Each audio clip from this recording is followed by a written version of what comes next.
You are the president at Hungarian American Coalition and co-founder at Memory Project. You are deeply involved in the historical revision of the Hungarian Revolution of 1956. Why did you start this project? What was your motivation? Were your parents involved in the revolution? So yes, absolutely. My mother is a 56er, and I grew up hearing stories about the Hungarian Revolution of 1956 from both of my grandparents, Dr. Elemer and Eva Kish, and from my aunt and uncle, Nora Szabó and Károly Szabó, and my mother, Edith, who was 14 at the time. And it's always been a topic that I've been fascinated about, mainly because I think there was such a involvement of the youth. I mean, it was a movement from the youth, and it was also, I always refer to it as a modern day David versus Goliath story, that this little tiny country of Hungary was able to bring the mighty Soviet Union to its knees, even if it was only for 13 days. It was a huge achievement, and something that I think nobody anticipated a small country like Hungary would be able to accomplish, especially when no one else no one else dared at that time. So I love the stories of it, and I always thought it was somewhat unfair that more people didn't know about it. So my initial interest level definitely was because of my familial involvement, and especially my mother's participation as a 14-year-old. Okay. So yeah, and I think, let me just mention also the Memory Project. My colleague Reka Pigniski and I co-founded it 5 years ago now, in 2015, and we had done our own projects, finding ways to record the history and really try to, I think, capture the spirit behind the revolution and pass it on to the next generation. And we had done several of those for 25, 30 years.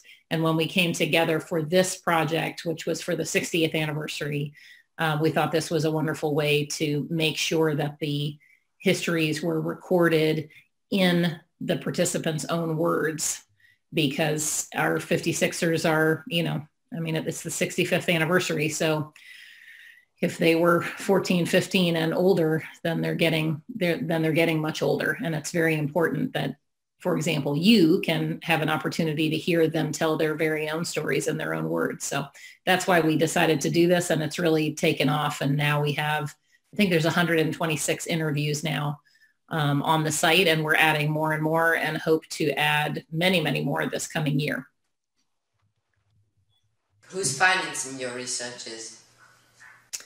So we have a number of different grants and foundations that we work with. I'm probably most proud of the fact that we did a crowdfunding campaign early on, and we were able to raise a good chunk of funding from the Hungarian American community on its own, which I was really excited about. We have had funding from the Hungary Initiatives Foundation, was one of our early funders, from different parts of the Hungarian government, especially those involved in 1956.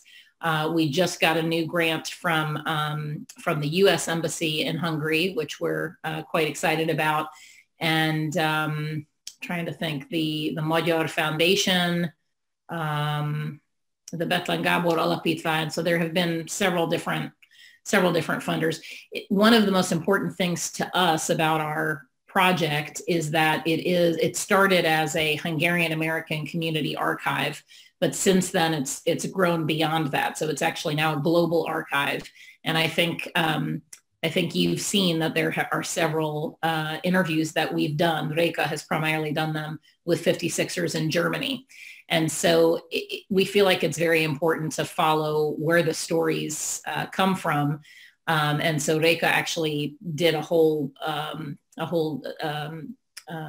exhibit piece on Hungarian 56ers now in Germany for the 60th anniversary. And it was a whole new video installation.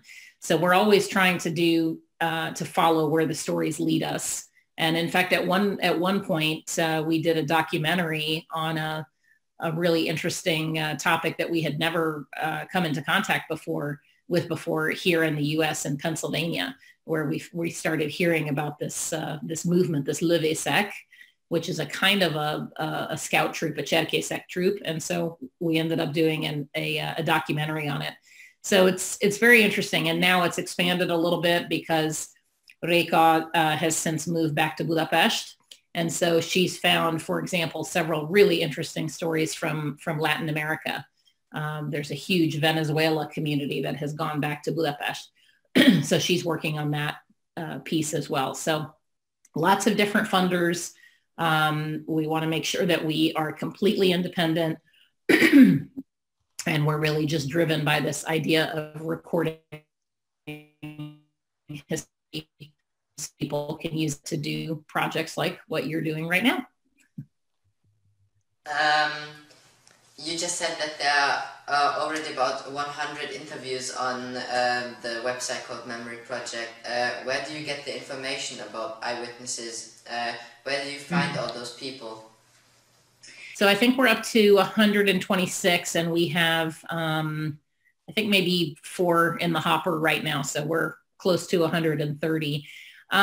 It's an interesting question. Reka and I have been working on 1956 for many, many years, and both of our mothers are very, very active in the Hungarian American community, and they are 56ers. So when it first started, we got information from community leaders. We would just say, okay, we're going to be in Cleveland at this time. Let's try to get as many interviews as we can. And we would contact the community leaders and get a list of 56ers or displaced persons, people who left after World War II who might make an interesting interview.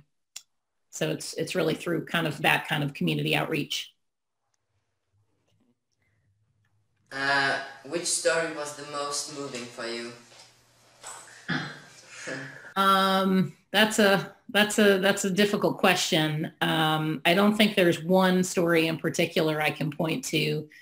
The thing I love about Memory Project is that we made the decision to do interviews with people about their family lives in Hungary, about what it was like under communism, about what motivated them to leave Hungary, and then what life was like in the United States as a Hungarian American, and how they chose to hang on to their ethnic identity.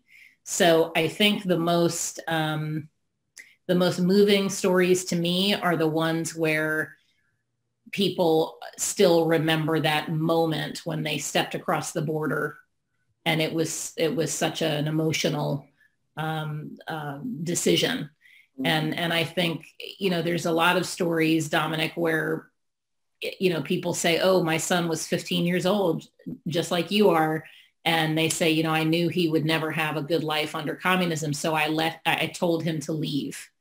And I can't imagine, as a mother of a 17 and a 12-year-old, I can't imagine saying, yes, I know your life will be better, go, and not knowing what that would be like. So those are some of the most emotional and moving stories to me, and that's why I think the power of this kind of video archive and telling the story in this way, that's the power of it, because you can see the emotion 60, 65 years later, and you can hear what it must have been like to say goodbye to your grandparents for what may have been the last time, or to say goodbye to your son and say, go find a better life, not knowing if you would ever see them again.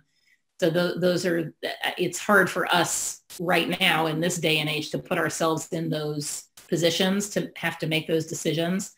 And that's why I think it's so powerful to have people tell these stories in their own words. You've produced an educational computer game called FF56. What is it about? Where did you get the idea from for a computer game? Do people sometimes tell you that you've just produced another shooting game? So I did that, believe it or not, almost 15 years ago. And I got the idea because my husband is a big gamer and always has been, and he played Final Fantasy for hours and hours and hours. And I always thought, education is so important and storytelling is so important, but it doesn't always, education the way it is or the way it was 15 years ago doesn't always, I don't know, captivate the attention and the passion of a student like Final Fantasy does. And so I thought, why not try to bring those two together and get somebody to really immerse themselves in the story and have to make the decisions along the way. So that was the idea. It was, unfortunately, it's no longer playable because it was, it's very outdated technology now. And it was difficult. I mean, I did it by myself, so I didn't have a big studio behind me or anything. So it was very difficult to compete with some of the games of the time. But I'm proud of that because it's, we had a lot of original artwork and we were able to make it completely historically accurate. And the game was based on 3 teenagers who kind of went through the revolution, and each of them had their own backstory, and they had to make decisions. They had to collect items along the way and then make decisions of what they may be able to use to persuade somebody to let them pass. If they, for example, came face to face with a Russian soldier, what would they do to try to get him to let them pass? Or if they came face to face with another freedom fighter who didn't know who they were. So, I mean, it was kind of educational and entertainment. So edutainment was what we called it here in the US 15 years ago. But the good news is that even though the game is no longer playable, I made the decision because the artwork was so good that I wanted to make sure that the artwork lived on. So we have a graphic novel based on Freedom Fighter 56, and it's using all the same artwork, and it's now downloadable for free, and it's a graphic novel, and it's historically accurate, and it's based on the Freedom Fighter 56 website. So so it still lives on, even though the game is the game is a thing of the past. In your book, 56 Stories, there are some personal recollections of the revolution. Where did you get all the photos for the publishing from? Is it printed or an online book? So it's both printed and online, and it's in Hungarian and in English. And we were actually able to, we presented it at the White House, which was really exciting for the 50th anniversary. So so President Bush had a copy, and Tony Curtis was a big star who was at the White House that night. They were actually screening Andy Vajna's film, Children of Glory. I think the Hungarian title is Szabadság Szerelem. And so they did a special White House screening, and there were many Hungarian Americans that were invited. So I got to take the book with me. But the book was actually, the chronology of it is we started the website, Freedom Fighter 56, and that idea was to get the stories from which we could make the game for the 50th anniversary. But the website, the oral history site, became so successful and so many people submitted their stories that my mother and I had the idea, we're going to have to make a book out of this. So once we had the book, we said, okay, we need to get pictures of people, what they looked like in 56.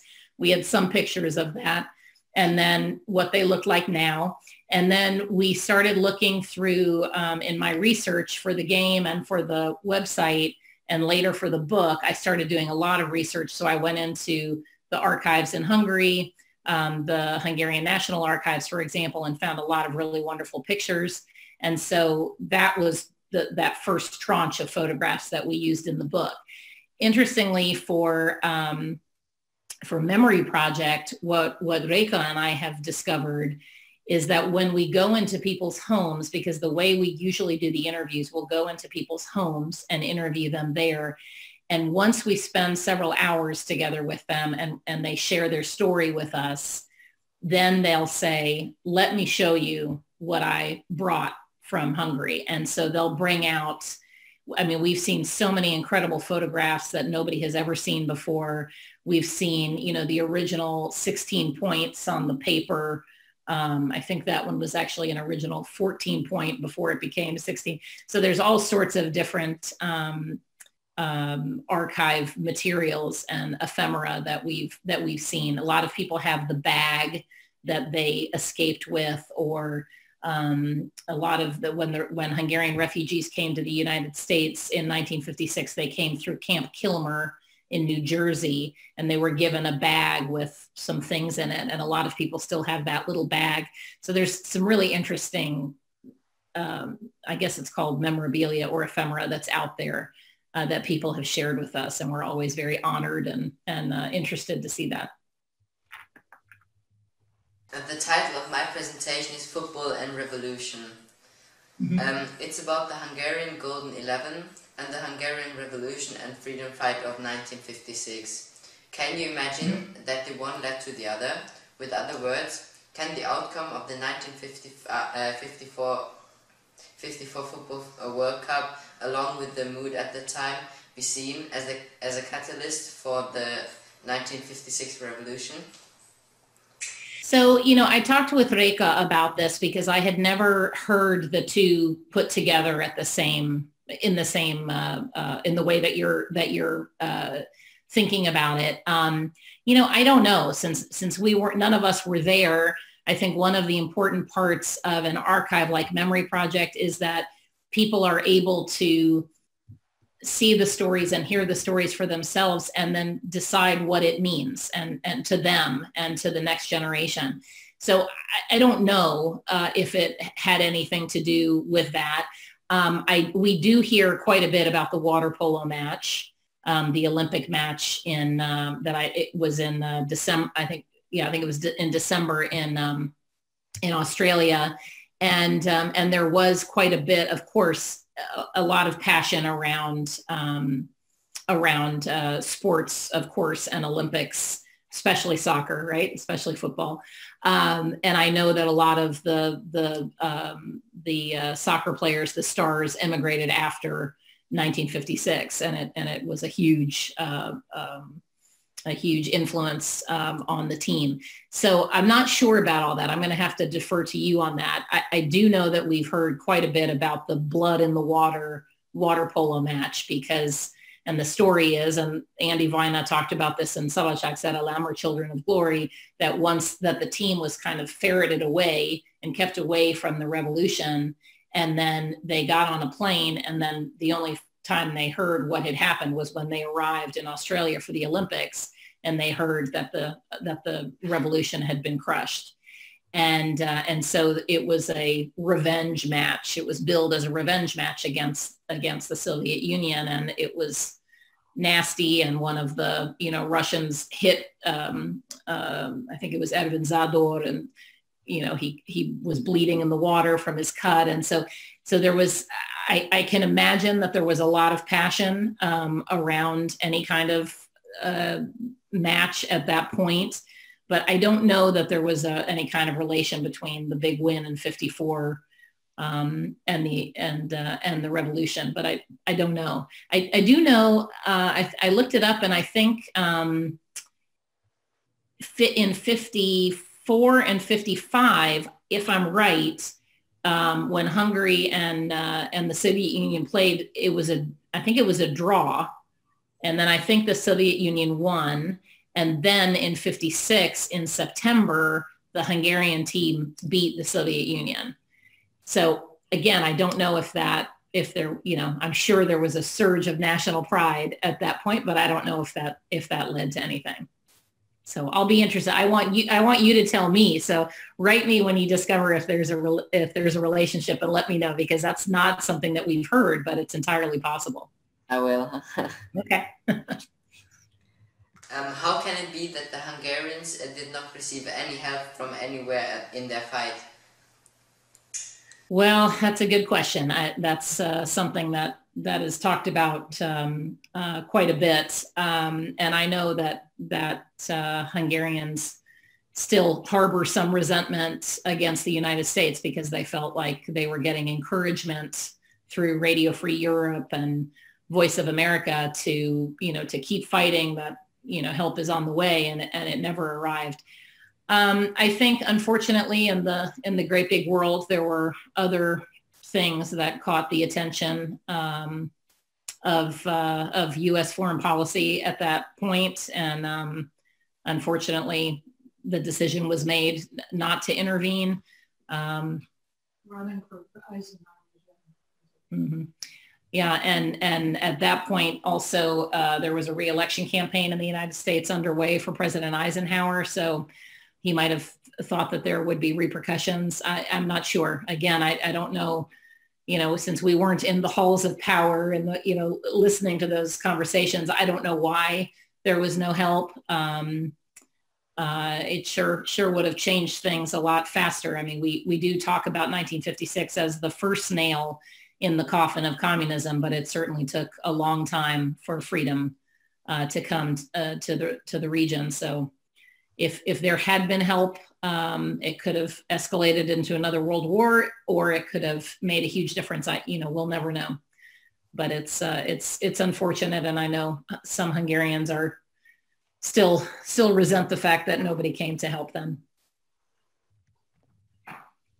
Even young people took part in the movements. Some of them were at my age. This is very remarkable. How did it happen that teenagers also grabbed a gun? Could you interview someone who was a teenager at the time? Mm-hmm. Yeah, in fact, we have a lot of interviews on Memory Project, and then also there are a number of accounts on Freedom Fighter 56 from people. And on the Freedom Fighter website, we have it categorized, so you can actually go in and see armed freedom fighters and scroll to that point. I think, I'm no historian, but the way that the stories are told, it was a movement really brought by the college students. And then it trickled down. I mean, it trickled everywhere once the college students decided to have the march, and they were the ones that drew up the points. And then the moment that that the march started, people joined from every walk of life and from every age group, and it no longer was just the university students. And when the shots were fired, the first shots in front of the radio building, it became a people's revolution, a people's uprising. But I do think the stories that of some of the kids, especially, and I think one of your questions is about the Palucai Fiuk, the boys of Pest. I mean, it's incredible to think that, there are young kids who really played an integral role in the freedom fight. And some of my favorites, and I think some of the most wonderful images of the revolution are of, young boys going in and getting, homemade jam from the pantry and smearing it on the tank windows, or little girls going and taking soup bowls and turning them upside down on the cobblestone streets. And we see stories of tank commanders looking out through the window and saying, "Oh, I think that's a mine." And they would stop. And then as they stopped to go out and check what happened, you would have two other kids in the doorways across a street on Castle Hill, where the streets are very narrow and they're not easy to navigate. And they would have a string, and they would push a grenade halfway down and blow up the tank, because they stopped because of the soup bowl. So I mean, really ingenious, creative ways to be safe in most cases, but also participate in some ways. And my mother, at the age of 14, I mean, she wasn't an armed freedom fighter, but she ran across the square and told people news, and she helped build some of the cobblestone barricades on Morzsimo-Körtér, which was a big transportation center. So there are many different ways that we have heard people participate and support the revolution. What information do you have about Cardinal Mindszenty's role in the 1956 revolution? Well, we unfortunately were too late to interview Cardinal Mindszenty, so I think you're going to have to get that from historians. But there are some mentions of people very much being inspired by Cardinal Mindszenty and his words once he was released from prison, and certainly he became a real symbol. But unfortunately we were too late to interview Cardinal Mindszenty. But I did actually, for the 50th anniversary. I was very honored to be part of the U.S. delegation that went back to Hungary. I was able to participate in some of the events with the delegation, and it was they unveiled a beautiful painting of Cardinal Mindszenty in the U.S. Embassy. And at that point, it was Ambassador April Foley, who was the U.S. ambassador, and he had spent many years living inside the U.S. Embassy. And that was basically the only place he could go, because if he would be arrested, or worse if he went outside the walls of the U.S. Embassy. And so they commissioned this portrait that now hangs in the U.S. Embassy to remember his days there, the years he spent there. So you've lived in Budapest for more than 6 years. Do you speak Hungarian? I do. I actually am still in classes. I'm not 100% fluent, and I can't magaz, and it's hard for me. I have to really practice if I give a speech, but I do give a lot of speeches and interviews now in Hungarian. And so I'm getting better, and I'm trying to keep getting better. Do you have any relatives in Hungary? Mm-hmm, sure. Yes, I'm actually very lucky because I get to go back to Hungary at least once a year. Sometimes, if I'm very lucky, twice, but we'll see if that happens. And I haven't been in since last November, so it's been over a year now due to all this COVID craziness. But yes, I have many relatives, lots of cousins, and lots of very, very dear friends. And the Hungarian American Coalition has an office both in Washington, D.C. and in Budapest. And when I go, I'm very lucky because I often also get to go to around the Carpathian Basin to Erdély or to Felvidék or to Kárpátalja, where Hungarians live in minority around Hungary. So I get to visit a lot of different locations as well. You're the president of the Hungarian American Coalition. It seems to be a very active organization. Can you tell me a few words about it? Mm-hmm, sure. So the coalition is the largest and most active umbrella organization in the Hungarian American community. We are celebrating our 30th anniversary this coming year, which is very exciting. And it's kind of a family affair, I would say. My mother, Edith Lauer, who is a 56er, as we mentioned earlier, is one of the founding members and is the chair emeritus. So she is involved in many of the coalition goings on and has been from the beginning. And we're all, so the family is very active.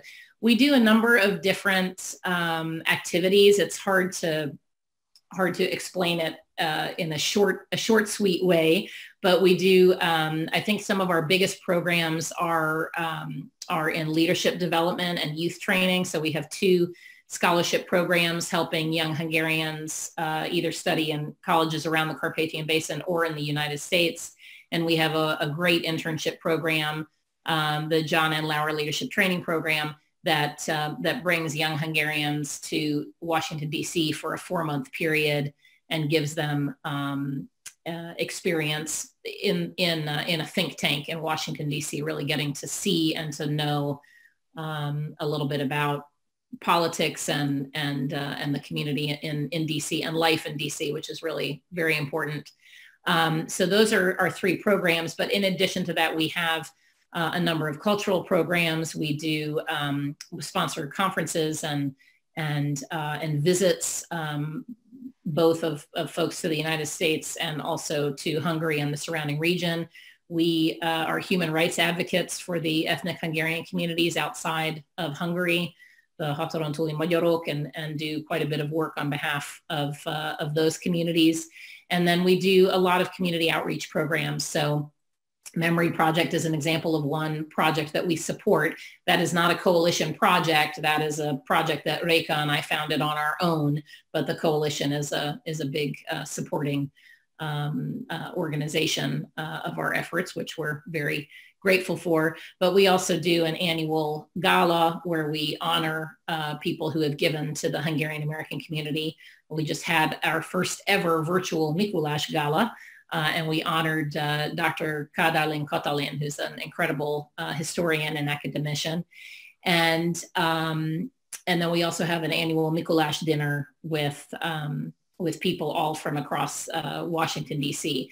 So we do a lot of community outreach, a lot of different programs where we try to work with we have over 38,000 members. So we work with our organizational members, and we also work with our individual members.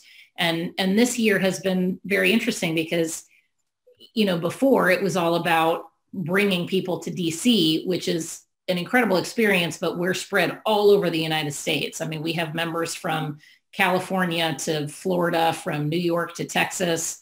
I'm the president. I'm in Georgia. Our chairman, Sheila Grauser, is in Minnesota. So we're kind of all over the country. So it's difficult to bring us all together except for these 2 events every year. And this year, similar to what we're doing now with the Zoom call, we're able to come together and meet as a community much more frequently. So it's been actually very exciting to see what we've been able to do to bring our community together, but also to see all of our member organizations and all of the organizations across the Hungarian American community to really find a way to reach out to their members and to other people who just may be interested in a different way. So I think that's been a real benefit to 2020, even though it's been a very challenging year. So thank you for your time. No, I just wanted to say thank you for reaching out, and I love that you're interested in this topic. And please let me know if there's any follow-up questions you have, okay? And good luck on the competition.